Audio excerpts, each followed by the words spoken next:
So with the YouTube, we doing good today, being blessed. Hey man, feeling good, man. Hope y'all finding a way to get it done. Uh, Finding a way to remain humble and happy.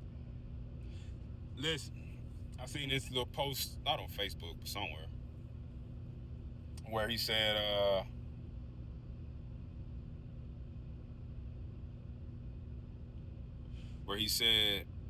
it's a thin line between being patient and being, I wouldn't say lazy, but what is it called? Being patient and not moving with a sense of urgency. There's a thin line, man. There's a thin line, real thin. And I know we get that confused, like, man, I'm just gonna be patient. But are you moving with a sense of urgency? That's very important. If you don't move with a sense of urgency, you miss out on stuff. You miss out on deals. You miss out on opportunity. You miss out on just just situations that'll make your life better. Because I'm just gonna be patient. It's just like that story.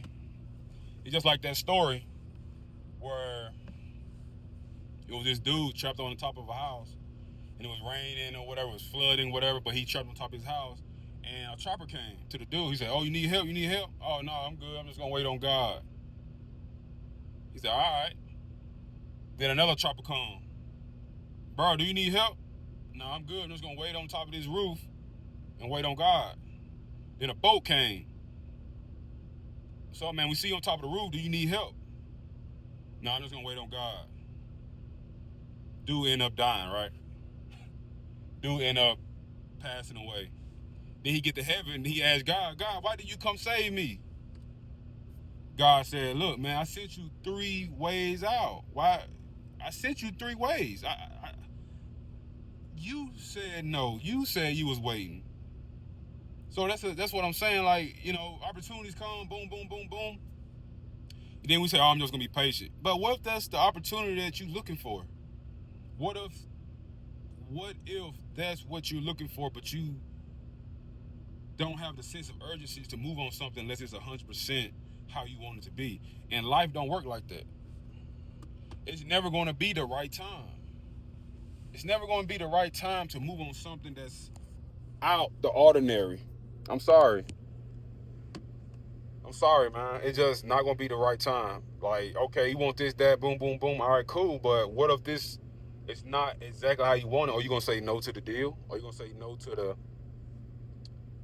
the person that you really want, but they just lacking just a little bit of something, and you saying no to the whole situation? Life don't work like that, man. And the only way to truly lock in is through Christ, because guess what? Grace and mercy will overshadow that. Now, I'm not saying go out there and make a bad deal. I'm not saying go out there and date someone that don't believe in God, but they got everything. I'm not saying that. I'm just saying don't let the things that really don't matter talk you out of a blessing. Don't let things that really don't matter talk you out of something that you've been praying for. Period. And we gotta learn how to move with a sense of urgency versus I'm just gonna be more patient. What you mean? God just showed you. He just gave it to you. But you denied it. Just like now, bro. I'm looking at deals right now. I got a fiveplex. 250 grand for all the houses. I got another 5 houses right here that I'm looking at. And dude, that's opportunity. Now, if the numbers don't work, they just don't work. But guess what? I'm gonna look into it. I can find the money to go buy it. Like literally, I can get 10 units for 500 grand. All I need is what? 100,000, and I can borrow that bug, and I can go borrow that. So, man, life, man, you gotta make decisions accordingly, and you have to make them with a sense of urgency and also educated. Because if you're not educated, you make bad deals. If you're not educated, you date the wrong people. If you're not educated, you'll listen to you'll listen to people that don't really read the Bible, but they're trying to tell you what the Bible say. Bro, how does that work? Come on, y'all. Need a haircut, man. But I'll be going home in a couple days, though. You see them little waves, they still there. But anyway, hope y'all good, man. What this guy need right here? What's up, bro? Did you come through 285 or did you No, you gotta go around. go about 17? Yeah. All right, then. Thanks, buddy. All right, brother, be safe. But yeah, man, learn to move with a sense of urgency. And I know I've slipped on this. Oh man, I don't know if I could do it or not. You know what I mean? That's gonna come. That the unknown factor is gonna come. It really is. So let's learn to move with a sense of urgency. And also, whatever you want to do, man, get educated first. Like this real estate thing, I don't know everything, but I know the basics. You know, now how to add ADUs and DADUs and refining into this and coming out like, I have mentors for that. I don't know how. I'm not there yet to do that on my own. And you need to know where you're at and take notes, take inventory. Where you at? Where we need to be? What's your end goal? And backtrack where you need to be. Look, man, I was just telling one of my dudes. He from Mississippi, just like me. He from Jackson, Mississippi, and he make money just like me, and he save a lot of money just like me. He don't have a lot of expenses just like me.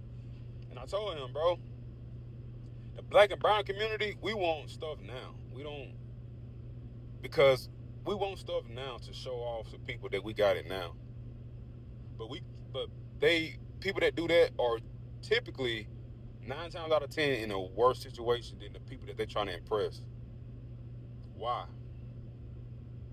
Because people usually say that type of behavior stemmed from what happened during the 1800s where stuff was stripped from us. And man, look, it might play a factor, but we still making decisions today to continue to do that. So I don't buy into that, man. We still need to invest our money for the future. And that's what I was telling him, man. I got a 10-plex. I got 5 houses, and I got a 5-plex that I'm gonna run the numbers on, and we can come together, buy it, and hold it for 4 years, 3 years. We can hold it for 3 or 4 years, and then as the years goes by, we get it fixed up a little bit, whatever, put some money in it, and that increases the value, right? And then we go to the banker or the lender or whatever, tell them we want to refinance. We want to pull the equity out, 75 to 80% of the equity out. We pull the money out, and then guess what? Let's say the equity is, I don't know, 600,000 on 5 houses accumulatively. 80% of that, I don't know whatever. I don't know, but it's what? Let's see, 80% of 600 grand. Let's see, 80%, 600. That's 480,000. So you pull 480,000, and okay, y'all come to agreement. Like, look, bro, I'm gonna give you this, and I'm gonna take the rest. So, to say for instance, you get 200,000, or you get 240. All right, you use 100. You use 200,000 to go buy more real estate. Go use 200 grand to go buy more real estate, and you burn the rest, bro. You can do what you want to do with the rest of it. But we use the bulk of our money to go buy real estate because why? It creates tax deductions.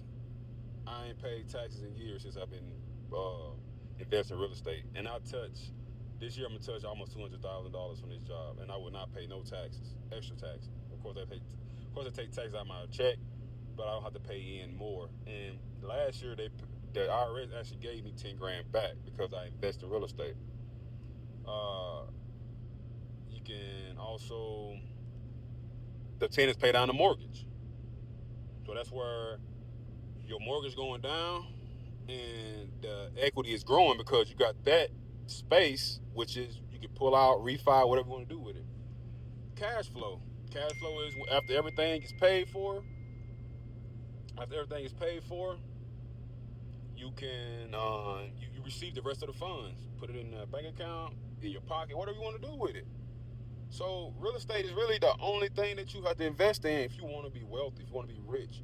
And I've seen this statistic that 90% of businesses fail, bro. Because why? Everybody don't need your business.